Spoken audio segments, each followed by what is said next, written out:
Hello, hello, hello. Welcome to another lesson of Diego Professional Teaching. Today we're talking about the topic which is called the passive or the passive voice. I'm going to explain step by step how to use this structure. It's not easy. I'll let you know in advance. It's not easy, but it's very used in the language. So I like you to pay attention to this lesson. And of course, if you have questions or doubts, don't forget. Feel free to send me a comment, to text me, or whatever you need in order to help you with this. Okay, so let's get started and let's see how this goes. Well, let me first introduce myself one more time. My name is Diego Peñarera. I'm your personal English trainer. I'm here going to tell you, as I said before, about the passive. So we're starting now with the introduction of this topic. Okay. First, I want to thank you for your likes to my present perfect class. It was given many likes in last week, so I really appreciate it. I want to thank you for that. For to the people who watched my video, and I think it's a good lesson. Thank you so very much. Well, why did I decide to do it? Because I'm always advised by some of my students to do it totally in English. I also was requested by a company to present a lesson in English in order to prove my fluency. That was what they asked for. Well, so I decided to prepare something like that. And well, uh, why am I presenting the lesson this way? Because I've been told that stories are a very good way to start a class, and that's what I'm doing right now. If you notice, I'm introducing the topic by using the language in context so you understand that this is a structure that is very used and sometimes we don't know. All right, so I'm going to start now. If you notice, I changed the color of some of the words in order to show some of the structure. So now I'm going to show you the formulation in the next slide. Here we have the formulation. If you notice, I'm using all the forms of the verb to be in different tenses, the present, the past, present perfect, future, etc. The idea is that you always use the verb to be form, okay?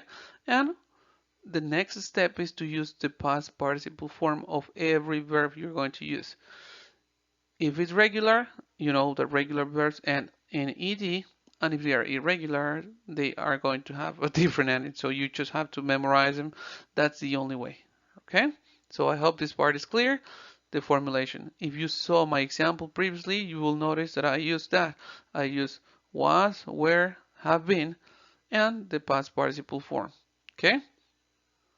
You may wonder, when do we use this structure? Why is this important, right? Well, it's actually pretty important and it's very used in English. Maybe in Spanish not so common, but in English it's very used.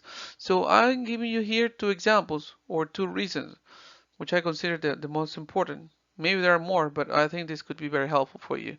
When we focus more on the action or who or what receives it, okay? So you concern more about who received an action, not who did it or who performed it, okay? Or who received the results maybe.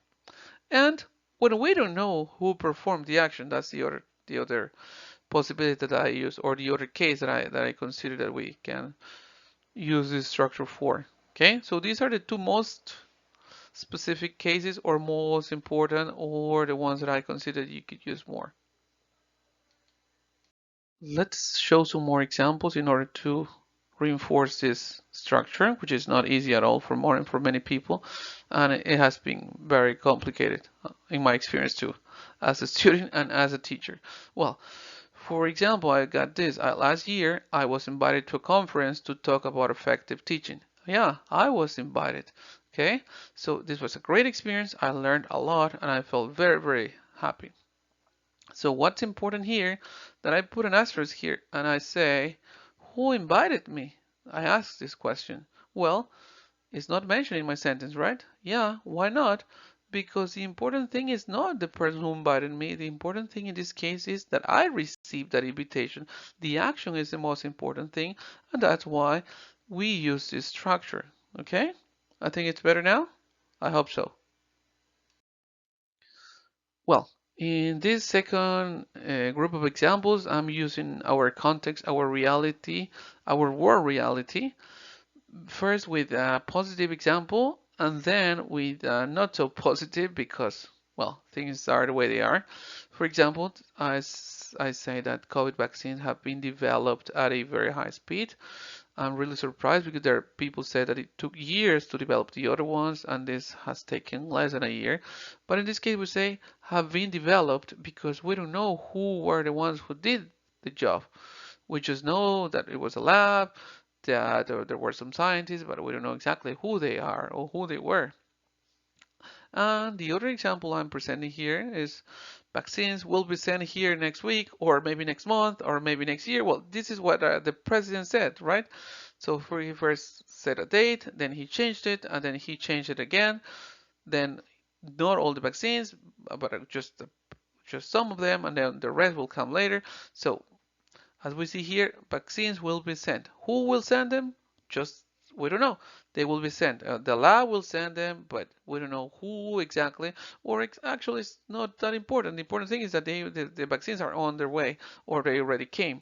So that is the thing about this structure. As I told you, these structures are very common in English, and I have presented lots of videos to my students where they have seen movies or series where they are shown this and they cannot believe it because they thought it was for real. Yeah, that's how it works. Okay, so you need to be careful about the use of this structure. Okay. Well, I just can thank you very much for your attention. I hope you liked this lesson. And remember that if you need my help or you like to contact me, there you have my information, my YouTube channel, my phone number, etc. And well, this would be everything for now. Thank you very much, and I hope to see you in our next video. Bye for now.